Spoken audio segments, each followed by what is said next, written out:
তাকে অভিযুক্ত করে দুনিয়া থেকে ওরা বিদায় দিচ্ছে। আল্লাহর কসম আমি এই দোষে দোষী না। মনে কেন বলবে, আমি নিজেও তো বলছি। আমাদের 3টা বছর জেলে রেখেছিল, কয়েকদিন আগে আমার মামলা করা ওরা ডিসমিস করে দিয়েছে, একেবারে বেকসুর খালাস দিয়েছে। তাহলে আদালত থেকে প্রমাণ পেয়েছে যে আমি নির্দোষ, আমার কোনো দোষ নেই। কথা বলে না কেন?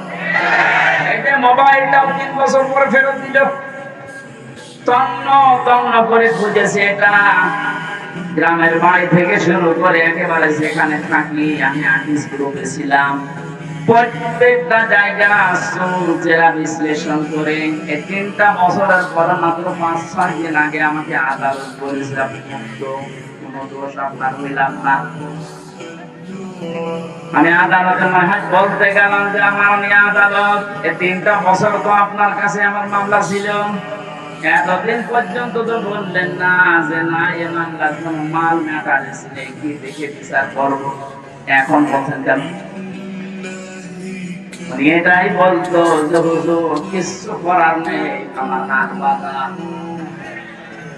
কি বাধা বলেন বলেন? এদেশের 1728টা চেয়ার আছে, এই চেয়ার না, 1728টা চেয়ারের 1627টা চেয়ারে হাত বাঁধা ছিল, শুধু একটা চেয়ারের হাত খোলা ছিল। যারা এই কাজ করেছেন, আমরা এখন আহ্বান জানাবো, বাংলাদেশ যেহেতু দ্বিতীয়বার স্বাধীন হয়েছে, 1700 উপরে জীবন দিয়েছে ছাত্র আর ছাত্রীরা। সুতরাং এই স্বাধীন দেশে আমরা আর কারো হাত বাঁধা দেখতে চাই না। দেশে যত হাত বাঁধা আছে সব যেন আমার এই বিচারপতির মতো খুলে যায়। প্রত্যেকেই যদি স্বাধীনভাবে হাত খোলা কাজ করতে পারে, 1,10,000-এর উপরে এখন মামলার আসামি জেলখানায় আছে। আমার মনে হয় কমপক্ষে 81,000 মানুষ এমনিতে বের হয়ে যাবে যদি হাত খোলা বিচার পাওয়া যায়। আমি আশা করছি 3টা বছর আমাকে যেভাবে করেছিল, একামতে দিনের দায়িত্বে যারা ছিলেন, আমার মনে হয় তাদেরকেও এইভাবে করেছিল।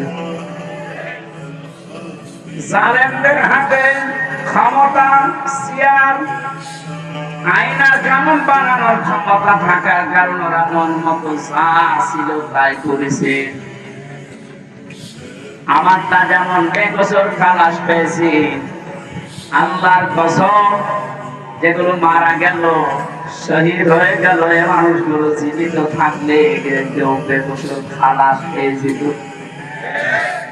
কোরআনের পাখি শহীদ আল্লামা দেলাওয়ার হোসেন সাঈদী রহমাতুল্লাহ আলাইহি, অনেকে অনেকে বলছে উনি মারা গেছে, কে বলেছে মারা গেছে? মেরে ফেলা হয়েছে।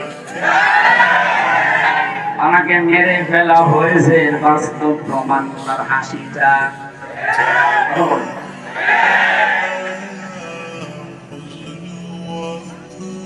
আমি নিজে নিজে আমার বাবার যা আছে, আমার যা আছে, যদি ইসলামের খুঁটিনাটি বিষয়গুলো আমি মেনে জান্নাতে যেতে পারতাম, কসম খোদার জীবনও আপনাদেরকে আমি ইনকাম করা লাগবে এই ঝামেলার কোনো কথা বলতাম না।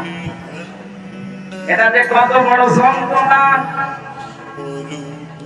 আল্লাহ যেহেতু ইত্তাবিউ দিয়েছেন যে সবাই মিলে অনুসরণ করো, সবাই মিলে ইত্তেবা করো, একজন করলে হবে না, এই জন্যই তো আমরা সবাইকে নিয়ে অনুসরণ করতে চাই।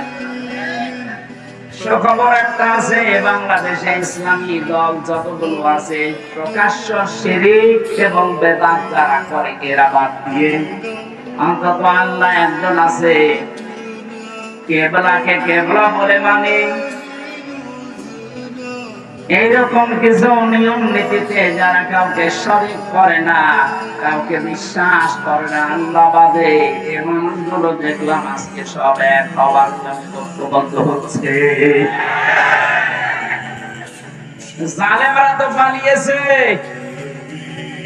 মুনাফিক যারা এদের গায়ে অনেকের এখন আগুন লেগে গেছে, কারণ এরা চিন্তা করছে এভাবে যদি সব এক হয়ে যায়, আমরা 5 তারিখের পর থেকে যেভাবে শুরু করেছিলাম এই কাজ